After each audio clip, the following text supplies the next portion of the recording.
We have Ian Selley, the new appointed manager of Chertsey Town this evening in their South Central game, a 2-2 draw. Can we have your thoughts, Ian?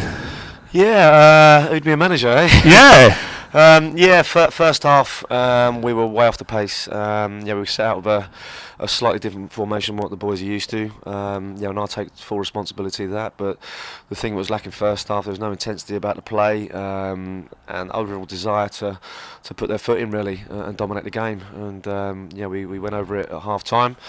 Made our views, put our views across to the players. What we want to do in the second half is a totally different game, and try and explain to the boys that if we know that they can do it, but if they want to be jumping up the league against the league above, they've got to do it all the time. They have the players there to do it, but this is something that we'll be working on over the next few weeks. Yeah, a bit of a strange one putting Daryl Harrison left back, even though I know he's a centre back normally, and putting Jay Gasson in the middle there, and unfortunately it didn't help you. I mean, he had a bit of a ricket first there. We looked at the squad obviously over the last 4 or 5 days and stuff, and we've got three big centre halves with us, and Daryl's got a little bit of pace, and Quincy's got a bit of pace. So we thought with the experience they've got, we'll try and get the wing backs on the ball a little bit more and try and play in Chipstead's half. But first half, I knew it would take a little bit of time for them to get used to the formation, but ultimately we didn't get used to it, and we didn't dominate, and we didn't get forward enough. The three centre halves we had, they weren't pushing high enough and putting pressure on the strikers and allowed Chipstead to play. And first half Chipstead were good. Well, second half definitely. I thought a draw maybe, but then I've got to say you probably should have nicked it. They were on the rope, weren't they, in the last few minutes of that game, and maybe you should have put it to bed and put one away. Definitely Jake Baxter should have put one in there, but as it said, 2-0 down at half time, coming back, and a penalty missing with that as well. You know what I mean?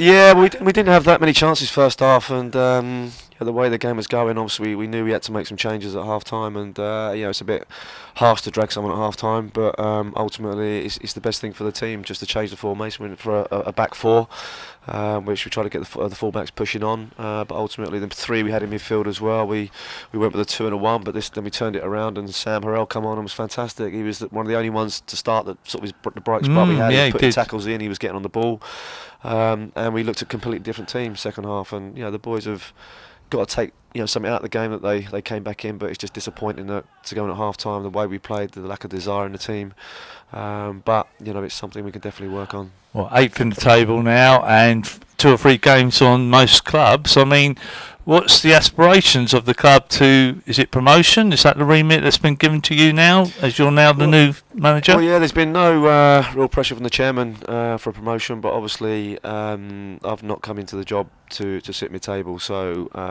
there's no pressures on the players, but ultimately we want to be in the playoffs, worst case scenario, and I've seen a lot of football with other teams in this league, and like I say, squad wise we've got a good squad, but I think if we played like we did second half, I think we beat most of the teams in that league, and we just have to start the games like that. We can't just dip in at half time, it has to be consistent, and I told the lads after the game that they are capable, but I think it's just mentality. They have to start like that. What's your style of play? In all honesty, I know what Kevin's style was. He's mixed the game up quite a bit. But I mean, what are you hoping to impose? Because basically, no players have left on the back of what's happened. So you've basically got a good nucleus of a team. I gather you've coached some of these players anyway, so they're not all totally new to you. So are you looking to maybe just carry on as things were, or are you looking to try and change the dynamics of the team in any way? I think the structure, the way Kevin played is a little bit similar to how I am, but I'm looking for players in the attacking half of the pitch to create stuff and move the ball a little bit quicker. I like a bit more free-flowing football. Don't like midfield players taking too many touches on the ball. It's got to be moved quickly, and I want it to be entertaining. But at the same time, defensively, we've got to be at it. And like I say, it's not a building process because we're actually in a good position at the moment. And there's a lot to look forward to, I think. But we just need to be, starting the games a bit more on it. That's the thing that frustrates me. And when the players are capable, they have to be at that point all the time, not dropping off. Well, listen, look, the more meaty stuff, the facts were that you got appointed this week on the back of something, obviously, things that happened on the pitch a week or more ago.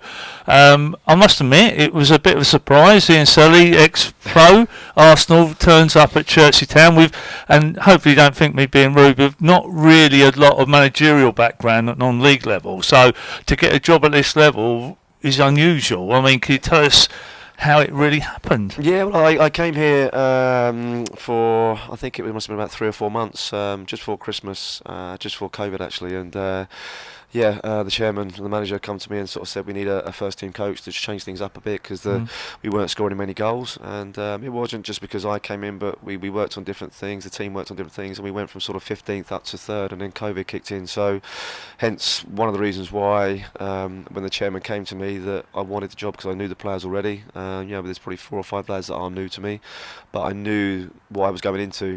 When I was at Sandhurst a while back, I went there, I didn't know anybody there, so knowing the players that I've got, knowing where the team was in the league, they've not lost, we had the games in hand, and obviously I'm a football man, so I wanted to get back in, and Chertsey is my local town as well, so there's a lot for me to look forward to, and it's something that has been probably fell on my lap a little bit. I'm sure there was better CVs that came into the chairman, but the chairman has seen me before at Chertsey. Do you think it's thinking about keeping the continuity of the side, being that you coached a few of them during COVID? Do you think that was in their head? I think maybe a new manager will come in with new staff, and new players, new ideas, and there'd be that adjustment over a season or two to get the manager's players in. But at the moment, I know the players inside out. Obviously you're still looking to build on what you've got. We'll still be looking to maybe add 1 or 2 in the next sort of 2 or 3 weeks. But at the moment, there's no rush for that. And we said before the game, they've all got an opportunity now to play and perform. And if they perform, they stay in the team. If they don't perform, then they come out. Do you know this level of football a little bit? I'm not being rude here again. You know what I mean? I know you've played good non-league level, and obviously playing for Arsenal, but it's a bit of a different ball game. It's non-league. It is. Obviously, the grounds you visit are a little bit different. To one's sort of higher level than non-league, but and the attitude of players, of course. And that's the main thing. It's and that's another thing that I knew the mentality of the team we had. Going into. This is disrespect to Sandhurst. Obviously, going in there, you've got it's a lower level, and obviously when you've been a professional and you played at the highest level, you expect certain things. Players to be on time, people to do the right things, and when you go lower level, it's not like that. You get frustrated. But I knew the group of players that I was coming into here, so it was sort of easy for me to. It wasn't a big overhaul. It wasn't going to be a 2-year project. I'm basically here this season to get these guys in the plans if I can, and there's no reason on that second half display why we can't do that. No, not for us. I mean, do you live in Chertsey as well? I do, I'm a Chertsey boy. So you're local to the club. Yeah. It was like an easy fit, I'm really. friends with the chairman, and I watched a lot of games this season. My friends are ambassadors at Chertsey, so it was a natural thing to. I take my family down to watch the games on a Saturday, so it was a natural thing. I know the club, so. Obviously there's a pressure that comes with that. So is there no tie-up with Arsenal now? And I gather you were doing an academy out in Dubai for a long while. I was working for Arsenal. I went to academy in Dubai. I was there for 8 years, right? Which helped me really in my coaching, my coaching journey. And I've got an academy that runs locally in Chertsey. I do the Arsenal commentary as well 4 or 5 times a month. So you're going to do that one now. Well, this is the thing. This is why when I spoke to Mark Turner, the chairman, when he said, "Do you want to take it? I want to give it to you. Do you want to take it?" I was like, "Well, look, I need to make sure I have to speak to the wife. And I've got a young family, and obviously I'm doing so many other things away from obviously." The Tuesday, Thursday, Saturdays. That I had to make sure that I could give it all the dedication I can, because I was never going to go into it half-hearted. No, if you're going to do it, you've got to do it. And even if it's a part-time, if it's a part-time situation, it's a full-time. My phone is non-stop. It's welcome to the non-league world. I'm telling you. I've been around it with Woking up. I'm good pals with Alan Dowson at Woking as well. Yeah, good out. 4 or 5 times a week, and obviously he's advised, and You won't need any players. I wouldn't have thought you got a good team here already, but I suppose if you needed to add on, Dowser probably help you out with 1 or 2. I suspect. We've got sort of contacts to bring players in, but like I said, I don't think at the moment, there might be 1 or 2 that might drift in over the next 4 weeks, but at the immediate time we're okay at the moment. Marlow Saturday, 3rd in the table, so probably going to be a bit of a tougher game than Chipstead. No disrespect to Chipstead. I mean, are you ready for that game? Yeah, we are. We'll regroup on Thursday, and again we'll go over the formation we want to work with, and get players to understand, where they need to be at certain times. And like I say, Marlowe's first home game that I'll be in charge there, and I know there's going to be a good crowd there, and it's a huge game for us.